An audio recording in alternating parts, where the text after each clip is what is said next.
Muy buenas tardes, Pamela. Un gusto como siempre. Gracias. A ver, primero el balance, la percepción que tuviste de este último discurso de la presidenta. Lo primero que pondría en ese balance es que, visto en retrospectiva, todo parecía indicar lo que terminamos viendo, ¿no? O sea, creo que 28 de julio siempre tenemos la expectativa de que suceda algo, ¿no es cierto? Distinto, diferente, pero uniendo los puntos, yo creo que es el discurso de la presidenta, de cómo ha venido tratando los temas del país y del gobierno. Y entonces, en ese sentido, pocas cosas me sorprenden, ¿no? Tal vez algunos detalles, ¿no? Detalles como novedosos. Por ejemplo, este intento de justificar lo que ha sido su gobierno, ¿no? Y que llega un poco al final de su mandato, ¿no? Pensando probablemente en las próximas elecciones, pensando en que ya está por dejar el gobierno, ¿no? Pero aún ahí, no sé, fragmentado, ¿no?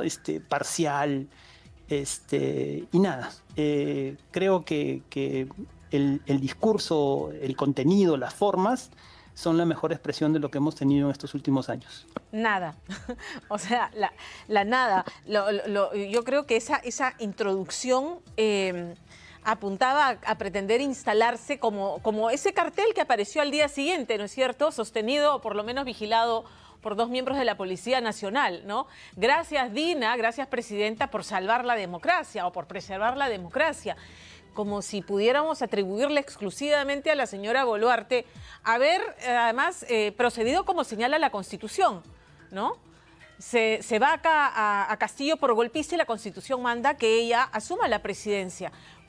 ¿Podemos atribuirlo a un logro de la señora Boluarte o al comportamiento conjunto de otras instituciones que entendieron que no se podía levantar nuevamente el orden constitucional? No, definitivamente no es una cosa que haya estado en sus manos, ¿no? Ella no ha sido la salvadora ni la responsable del mínimo de estabilidad que hayamos tenido. Y la otra cosa es que creo que se hubiera podido hacer lo mismo primero sin los excesos de lo que fue la respuesta gubernamental. A la gente que protesta se le detiene, ¿no? No se le mata.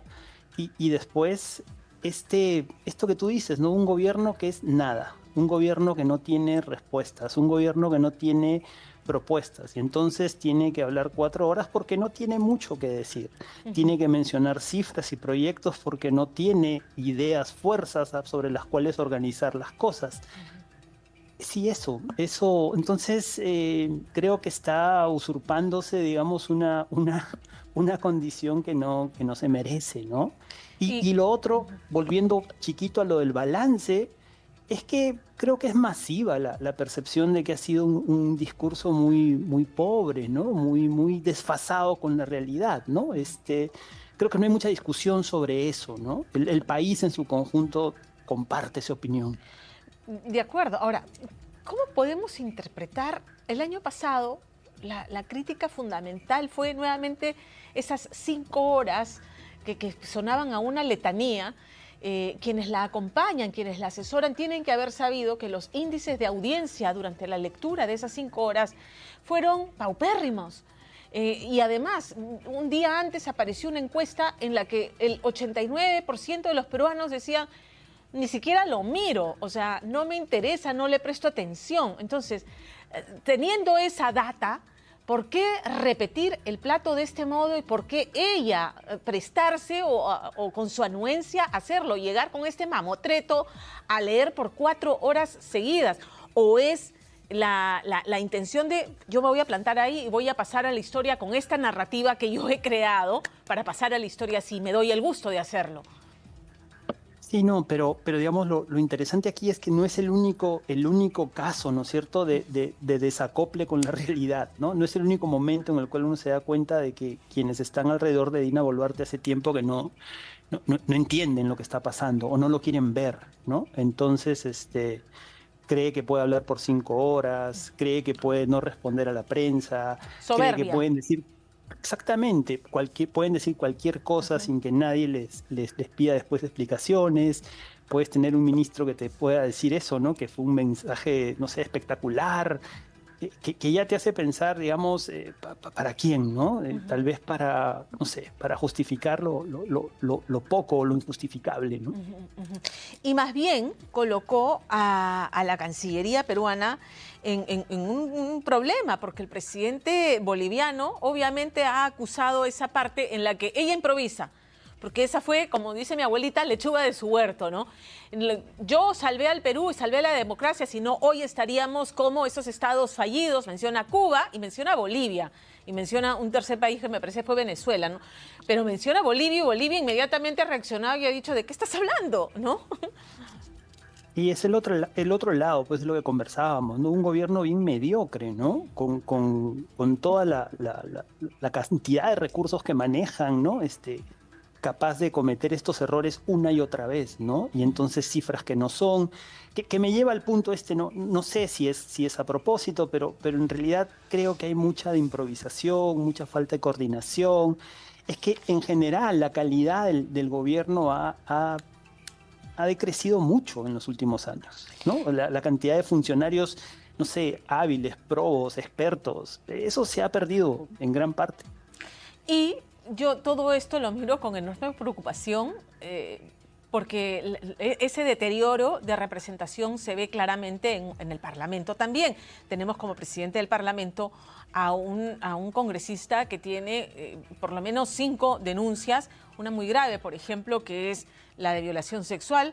Ciertamente, pues hay que pensar en la presunción de inocencia, pero mientras que eso se resuelve, pudieron elegir a alguien que no tenga tantas máculas, ¿no?, en su hoja de vida. Definitivamente, ¿no? El Congreso o la mayoría del Congreso o un grupo del Congreso se comporta de manera muy semejante a como lo hace Dina Boluarte, ¿no? Y eso también explica, digamos, un poco las limitaciones que tiene este gobierno, ¿no? Si este gobierno quisiera efectivamente trabajar o atajar el tema de seguridad ciudadana, tendría que chocar pues con una serie de intereses con los cuales no quiere chocar, ¿no? Entonces es un poco de incompetencia, pero también es una apuesta por mantener ciertas alianzas y ciertos intereses particulares que hacen que el Estado no tenga respuesta. Creo que has tocado un punto medular, porque otro tema ausente, digamos, a profundidad, no se ha hecho nada a profundidad en ese mensaje, pero un tema fundamental son las economías ilegales, la minería informal, la minería ilegal. Ya el premier Eduardo Arana ha adelantado que se está evaluando el tema del reinfo o de la reincorporación de algunos de los 50.000 mineros que fueron apartados de este registro fallido. Entonces, las economías ilegales y la actuación que podrían tener el próximo año, porque tenemos 42 agrupaciones políticas u organizaciones pugnando por una cuota de poder. O sea, ¿qué hay detrás de esta atomización de la representación política o la pretensión de ser representación política? Una cosa bien peligrosa y es la prevalencia de intereses muy particulares, ¿no? Que a veces pueden ser solo intereses particulares, a veces son intereses particulares ilegales, ¿no? Entonces lo que ahora vemos como falta de representación política, en realidad es la sustitución de cualquier proyecto, ley que pueda ser pensado para el país en su conjunto y por el contrario siempre está pensado para un interés muy particular, ¿no? Que perjudica al resto del país, que perjudica el futuro. El tema de la minería ilegal va de la mano con el desastre medioambiental. Eso jala de la mano casos de corrupción, en fin. Entonces una cosa va trayendo de la mano las otras y al igual que tú, sí me preocupa que los próximos 5 años sean una repetición de lo que hemos visto estos 5 años. Y la previsión no es muy alentadora, ¿no? Porque nuevamente, volviendo a lo que ya has descrito, un gobierno que fue la nada, ¿no?, con turbulencia política y como casi como que en piloto automático e institucionalidad debilitada. O sea, me temo, lo decía Juan Cheput el lunes que hicimos transmisión y conversaba con él, nos encontramos en la antesala de un Estado fallido. ¿Así de graves podemos describir la situación del Perú? Creo que todavía no. Creo que la condición de Estado fallido, cuando uno piensa en un Estado fallido, piensa en países como Haití, ¿no? Y entonces creo que nos falta un tramo todavía grande, ¿no es cierto?, para estar en esa situación. Pero lo que sí podemos seguir en este tren de deterioro, podemos seguir en este tren de pérdida, que a veces, en el caso peruano, se resuelve, digamos, con una salida más, no sé, autoritaria, ¿no? Ujú. Con lo cual ¿Y qué es volvemos lo que a reclama el una peruano en situación las complicada. encuestas, ¿no? En las encuestas dicen, ¿cuál debe ser la cualidad o qué cualidad valorarías más en quien sea elegido presidente? Mano dura, ¿no? Exactamente, exactamente. Y el problema con la mano dura cuando se hace, digamos, al margen del Estado de Derecho y el respeto de las leyes y el respeto de las cuestiones mínimas, termina de alguna manera haciendo que el país retroceda en su conjunto, ¿no? Ujú, Entonces, pero nada, igual que tú, o sea, lo que se ve no es muy, no llama al optimismo, ¿no? ujú. Pero ojalá por ahí, digamos, aparezca, digamos, un algo distinto o diferente, por lo menos para recuperar ciertos mínimos, ¿no? Sobre cómo manejar y gobernar el país. La presidenta mencionó ha dicho sucesivos intentos de vacancia que en verdad era más cacareo que otra cosa, porque sabe perfectamente que hay un entendimiento mutuo entre el Congreso y la presidenta para llegar hasta el 2026. Sin embargo, ¿crees que hay alguna ventana de que eso ocurra en el año que resta? Que decidan apartar a la señora Boluarte de la presidencia, o ya siendo un año electoral ningún partido va a querer quemar sus naves ocupando la presidencia interinamente hasta las elecciones.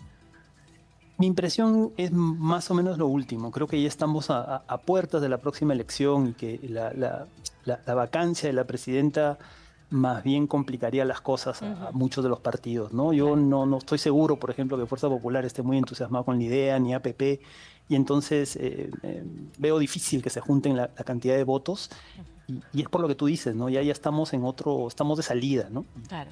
Y abrir esa caja creo que no tiene mucho sentido ahora. Te agradezco mucho, Jorge, habernos acompañado esta tarde. Un gusto, Pamela. Buenas tardes.